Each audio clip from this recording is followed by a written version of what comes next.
West Philadelphia High School was considered one of the worst schools in the city of Philadelphia.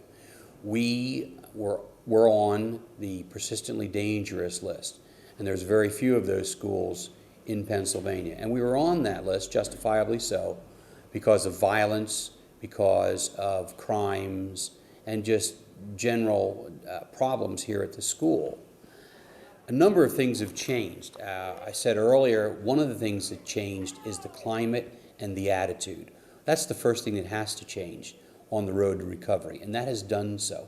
As a result, last year, at the end of last year, our violent acts and serious incidents were down 52%, the largest change in the city. This year so far, we're down an additional 45% over what we ended up with last year.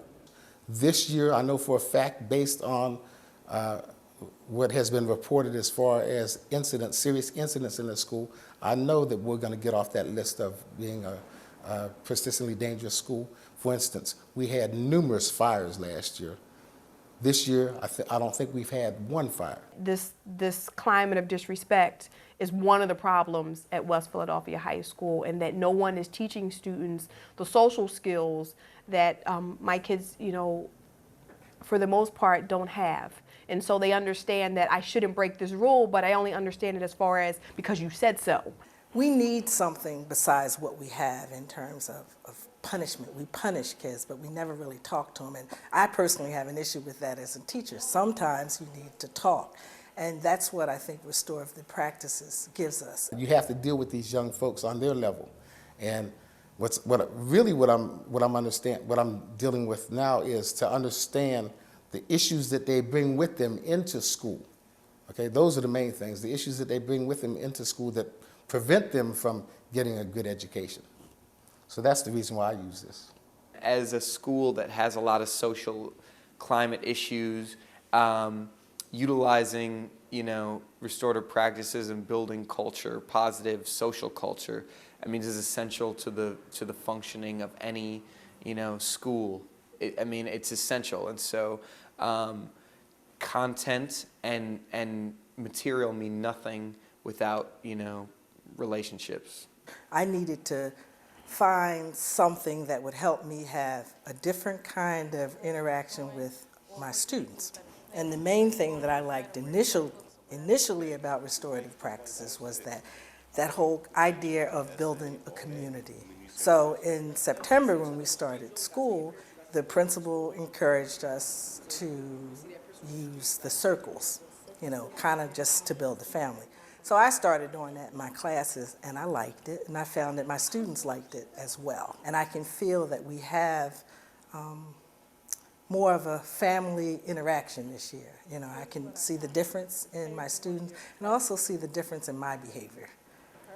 Because I can be very aggressive, and I am very aggressive with my students, but I needed not to be. So there was sort of a looming conflict between two groups of girls. It was pretty evident that something physical was going to happen. And so myself and another teacher and a security guard sort of took it on ourselves to try to, reach an agreement between the girls and really get to the bottom of why this was happening. And so we used a circle and some of the other the conference training we received from Restorative Practices. And so we implemented the circle, and the girls never fought. We had two different cliques, and basically, it boiled down to one girl looking at the other girl wrong, and why you basically bothering me, that kind of thing. And we sat them down, and it must have been about 6 or 7 young ladies in this particular circle. We sat them down, and we allowed each of them to tell exactly how they were feeling about what was going on in the school. And when it was over with, we found out that it was really a misunderstanding. And so everybody felt good, and we went on about our business in a positive way. 95% of the problems we have are miscommunication. And so the act of communicating without using violence is a powerful act. Before we had circus at our school, it was a lot of fights, riots, problems. it was just a lot of confusion. But I think circles help because they express a student's feelings and stuff more instead of violence and stuff. Just talking in a circle could just, all but one talking in a circle can just avoid violence. Before we had circles in our school was always just crazy, wild, and there was nothing else to do. Now that we have circles at our school, it's just like more calm and collective, and we get to talk around our peers and staffs and respectfully and tell them how we feel and what's the problem. Kids aren't so much afraid. They listen to what one another has to say now, and they kind of agree with one another. Circles have changed our class because we've had to talk to one another. Like, it's not just the teacher, it's all of us together. So we've kind of had to come as a team and talk. When something's bothering me, circles help me relax because I'm talking to somebody. With me, when I am frustrated, sad, and all these other emotions, I need to talk to somebody. I think the turning moment, and I could see it in the students' faces, is when they realized they had a say.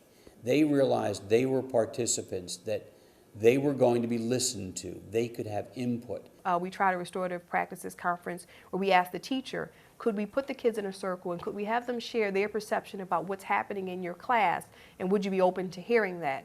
And so the teacher was very good about being comfortable with being vulnerable in that way. And the kids took it very seriously, and they had some very clear and concrete things to say about their role in the class and why they maybe weren't doing the things that they should have been doing, what they saw as the teacher's role and why things weren't going the way they should go in the class.